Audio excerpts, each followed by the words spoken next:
ফেরাউন তো বোকা ছিল না।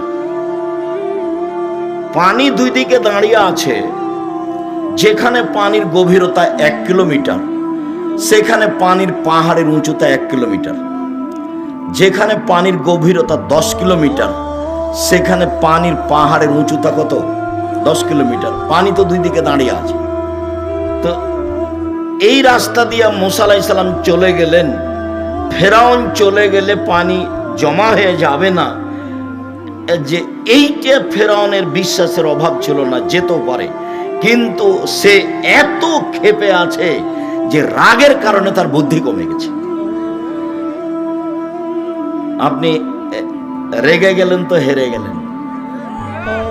রাগ মানুষকে ভুল পথে নিয়ে যাবে। তাই একজন লোক এসে বলছেন, আল্লাহ নবী ফাউসিনি বিখাইরিন, আমাকে কল্যাণের উপদেশ দেন। তখন আল্লাহ রাসূল বলছেন, লা তাগজাব, রাগ করো না। আরো বলেন কিছু, লা তাগজাব, রাগ করো না। আরো কিছু বলেন, লা তাগজাব, রাগ করো না।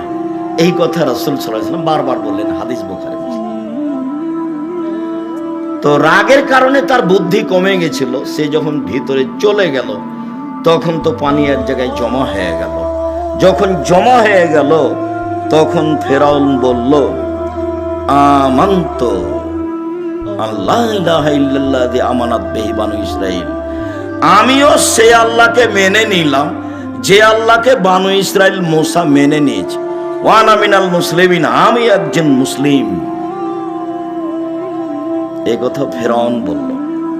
তা আল্লাহ বললেন, আলান, ও এখন, আসাইতা কাবল, তুমি তো একটু আগে নাফরমান ছিলে, এখন মেনে নিলে? তারপরে বলছেন, আল ইয়াউমা নুনাজ্জিকা বিবাদানিকা লিতাকুনা লিমান খালফাকা আয়া।